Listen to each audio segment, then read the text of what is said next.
retrouve aujourd'hui pour ma palle 7 jours 7 livres, puisque je compte bien terminer le mois de mars avec un petit 7 jours 7 livres. C'est pas garanti que j'y arrive, c'est pas garanti que je lise vraiment ces livres-là, mais j'ai 7 petits livres dans ma palle, 7 petits livres que j'ai envie de vous présenter, parce que certains sont là depuis un certain temps, et peut-être qu'ici, certaines personnes ne les ont jamais vus.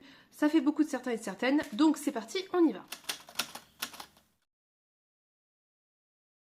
Donc, je vais vous présenter une palle de 7 livres, avec 2 livres bonus. Je ne garantis pas de lire ces 7 livres, mais l'objectif, c'est que dans le vlog de dimanche, pas là, mais dimanche d'après, j'ai lu 7 livres, quels qu'ils soient, donc on va voir, mais j'ai 7 petits livres que j'aimerais lire, donc je vais vous les présenter. Le premier est un cadeau de la part de Juliette, si je ne dis pas de bêtises. C'est l'anthologie des Utopiales que Pénélope et Juliette ont fait signer par de nombreux auteuristes, puisqu'il y a, je ne sais plus, ah si, on est là. J'ai une signature d'Elisa Béram, j'ai celle de Christiane Vadnet, classe. J'ai aussi Léo Henry, enfin bref, il y a quelques signatures, elles ont fait le petit tour, c'est trop mignon. Donc bref, je sais que Pénélope l'a lu, je sais qu'elle l'a beaucoup aimé, qu'elle a dit que c'était très intéressant. Il y a pas mal d'auteuristes assez connus, en tout cas que moi j'apprécie, qui ont écrit pour cette anthologie, puisqu'on a Chris Vuklicevic, Léo Henry, que j'ai lu, que j'ai beaucoup aimé, Christiane Vadnet aussi, que j'ai beaucoup aimé, Elisa Béram, bien évidemment, Audrey Pellegrini, que je n'ai jamais lu, mais que j'aimerais beaucoup découvrir. Il y a Pierre Rofast, vous savez que j'ai adoré les 2 premiers tomes de la trilogie baryonique, il y a un écrit d'Anne Fakhouri aussi, et il y a d'autres autoristes que j'aimerais découvrir, comme Régis Godin, qui d'ailleurs a sorti récemment, va sortir un livre chez La Talente. Prochainement, il y a un livre de Régis Godin, ou Godin, je sais pas comment on dit, qui va sortir. Bref, donc, petit livre qui peut très bien se lire, qui peut se lire un petit peu sur toute la semaine, puisque c'est des nouvelles. Je me dis que ça peut le faire, et j'aimerais beaucoup profiter d'être dans ce mood de petite lecture pour lire cette anthologie qui me fait très envie.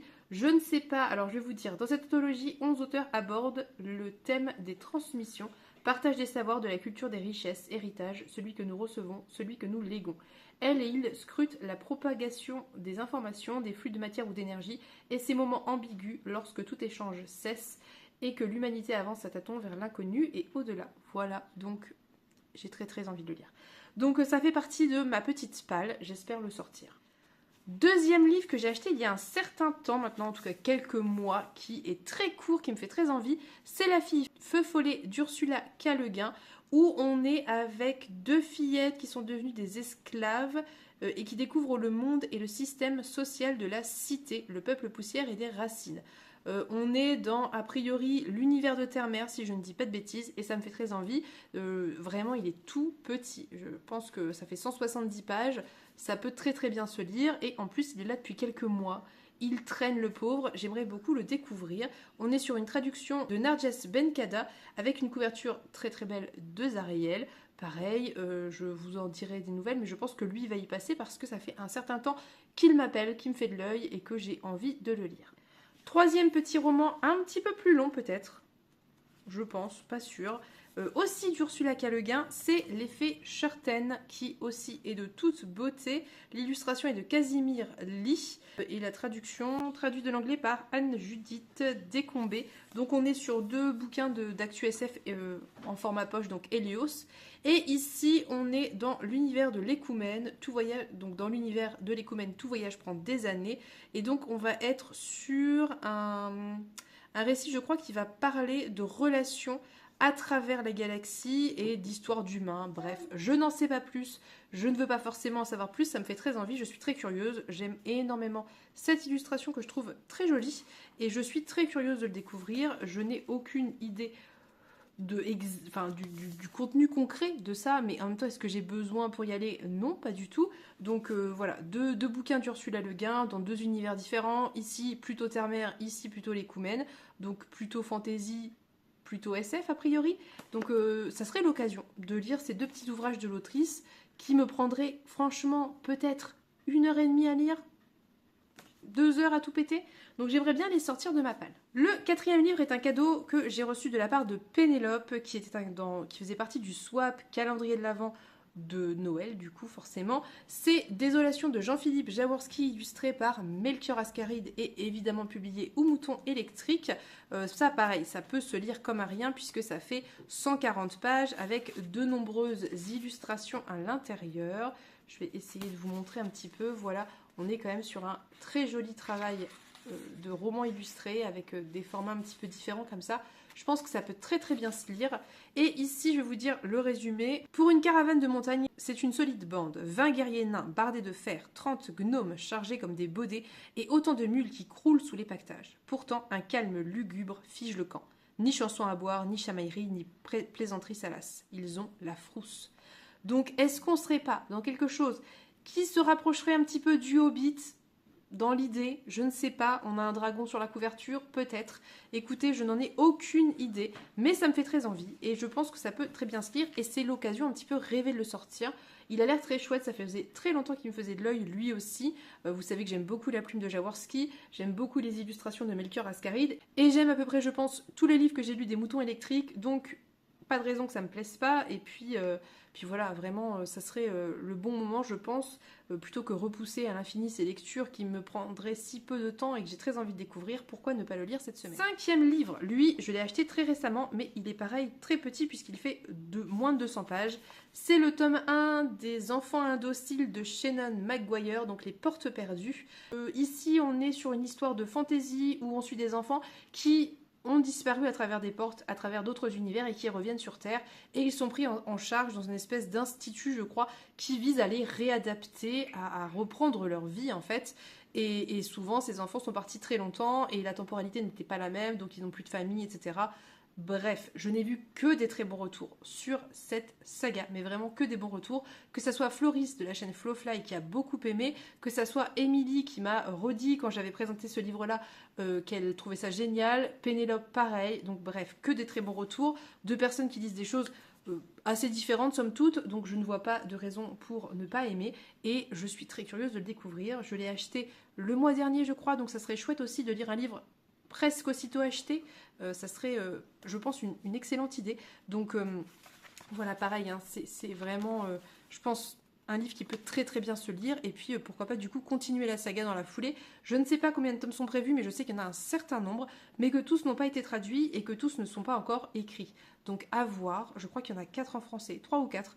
Donc écoutez, commencer et avancer tranquillement cette saga me semble être aussi une bonne idée maintenant qu'il est là, qu'il est chez moi. Le livre suivant est un cadeau de la part de mon frère pour mon anniversaire ou pour Noël. Il fait 300 pages, mais quand je vais vous le montrer, vous allez comprendre pourquoi il fait partie de mes petites lectures. C'est La fourchette, la sorcière et le dragon, les légendes d'Allegazia, le livre 1, donc d'Eragon, de Christopher Paolini. Et pourquoi il a l'air assez gros comme ça? Mais en fait, je vous montre, voilà. Je pense que s'il avait été publié dans une police normale, entre guillemets, il aurait fait 100 pages de moins, concrètement. Donc ça, c'est un recueil de petites nouvelles qui vont me permettre d'enchaîner avec Murtag, qui est d'ailleurs un cadeau de la part de Cécilia. Ça serait bien que je lise ça avant de lire Murtag, parce que je crois que on a peut-être des choses dont on a besoin pour comprendre Murtag, il me semble. Enfin bref, dans tous les cas, c'est dans l'ordre de parution. Donc ça peut être intéressant de le faire dans cet ordre-là. Et vu, à mon avis, la rapidité de lecture de cet ouvrage, je vois pas de raison de non seulement ne pas l'inclure ici, mais ne pas le lire. Je suis très curieuse, vraiment, j'ai adoré Eragon. Je voudrais bien continuer cette saga maintenant que Murtag est sorti et qu'en plus je l'ai dans ma palle. Donc écoutez, je le mets ici, j'espère réussir à le lire. Je ne sais plus très bien de quoi ça parle, mais je sais que ça se passe, voilà, c'est ça, un an après qu'Eragon est... Bref, un an après la saga Eragon. Je ne vais pas vous en dire plus si vous ne l'avez pas lu pour pas vous spoiler. Ça se passe un an après et donc on va suivre différents protagonistes et voilà, je ne peux pas vous en dire plus parce que je vais tout vous spoiler, les 4 tomes d'Eragon, ça n'est pas l'objectif. Mais en tout cas, ça me fait très envie. Le 7e et dernier livre que je veux lire cette semaine, c'est Central Station de Lavi Tidar, qui est un service de presse que je dois lire depuis beaucoup trop longtemps et qui traîne parce que j'ai essayé et que j'étais pas dans le bon état d'esprit. Mais là, je suis repartie sur un rythme et tout ça de lecture, donc ça peut le faire. Ça fait 230 pages, donc 240, moins de 250. Ça fait partie pour moi des petits livres un petit peu plus gros que les autres. Je vous l'accorde. mais ça reste un petit livre. Ça a l'air très chouette puisqu'ici on suit un personnage qui s'appelle Boris Chong qui vit sur Mars depuis de nombreuses années et qui retourne sur Terre où il atterrit à Central Station qui est donc un endroit où l'humanité s'est réfugiée, voilà, et où il y a plein d'espèces différentes qui sont extraterrestres aussi. On a des IA, des robots, bref, je n'en sais pas grand chose de plus, mais a priori c'est quelque chose qui est assez... voilà, c'est ça. On nous dit derrière, la mosaïque est d'un avenir fascinant, d'un monde en mutation constante où l'espoir est toujours présent. Donc écoutez, très curieuse de le découvrir, vraiment il a reçu a priori des prix. Je le lis, je vais le lire, je pense à lui pour le coup, je pense que cette semaine il fait partie de ceux qui sont sûrs de passer parce que j'ai pas envie de le faire traîner plus. Il est sorti maintenant il y a un bon mois. À l'heure où je tourne, c'est un petit peu dommage. J'ai très envie de vous en faire un retour. Et j'ai vu beaucoup de bons retours aussi dessus, donc ça attise encore plus ma curiosité. Je cherche désespérément la personne qui a traduit et je ne trouve pas... Si, c'est là, pardon. Julien Bétan, voilà, c'est traduit par Julien Bétan. Donc, lui, je pense que pour le coup, il va y passer pour sûr cette semaine parce que je veux le lire, qu'il est tout petit, que ça peut très très bien se lire et que ça a l'air assez génial. Donc, voilà. Je vais vous montrer maintenant deux lectures un peu bonus, un peu lecture de la triche, si jamais j'arrive pas à atteindre mes 7 livres, mais en même temps ça les sortira de ma palle et c'est très bien, puisque ce sont les tomes 3 et 4 de Beyond the Clouds, écrits par Nick, ou Niké, je ne sais pas trop comment on dit, qui est donc ce manga où on suit Théo et Mia qui est une humaine ailée, et Théo qui est un jeune mécanicien, et donc on les suit un petit peu dans leurs aventures dans cette espèce de cité un petit peu steampunk, je dirais, et j'avais beaucoup aimé les 2 premiers volumes, j'ai très envie de continuer, je les ai, donc je pense que ça fonctionne très bien en livre bonus, ça peut très très bien marcher si jamais j'arrive pas à atteindre le quota que je me suis fixé, mais je vais tout faire pour parvenir à lire le plus de nouvelles novellas possible et ça aussi ça serait chouette, voilà, puisque c'est pas non plus un investissement de temps très très grand, mais je vous les montre, comme ça on ne dira pas que j'ai totalement triché puisque je les ai quand même présentés. Voilà, c'est tout pour cette petite palle de 7 jours 7 livres. Il faut savoir que bien évidemment j'ai d'autres livres à lire. Je dois à l'heure actuelle, et on est en temps réel puisque je filme le jour où la vidéo va sortir, je dois attaquer God Killer. Je suis extrêmement en retard puisque la lecture commune a commencé lundi. Donc il faut vraiment que j'attaque ça. Je dois terminer Tonnerre après les ruines. Bref, je suis en retard dans mes lectures à l'heure actuelle.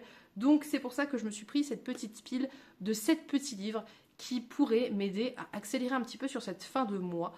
Il n'y a pas d'obligation, il n'y a pas de pression. Si j'y arrive pas, c'est pas grave, ça n'a pas d'importance, il n'y a pas d'enjeu.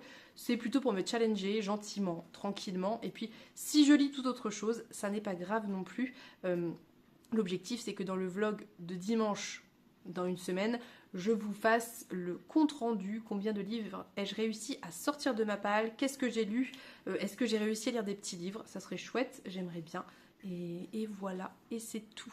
Donc, n'hésitez pas à me dire si vous avez dans votre palle des petits livres que vous pourriez sortir cette semaine éventuellement, qui vous font envie, que vous avez envie de lire, de découvrir. Si on a des livres en commun aussi, ça m'intéresse. Est-ce que vous avez des recommandations de format court ou de recueil de nouvelles par exemple qui pourraient me plaire? N'hésitez pas à me dire ça en commentaire comme toujours parce que je suis preneuse de toutes recommandations et que j'adore remplir ma wishlist de vos recommandations. Sur ce, je vais maintenant vous laisser. Je vous souhaite à tous et toutes une très belle soirée, une très bonne journée, un très bon week-end. Je vous fais de très gros bisous et on se dit à bientôt pour une prochaine vidéo. Bye bye!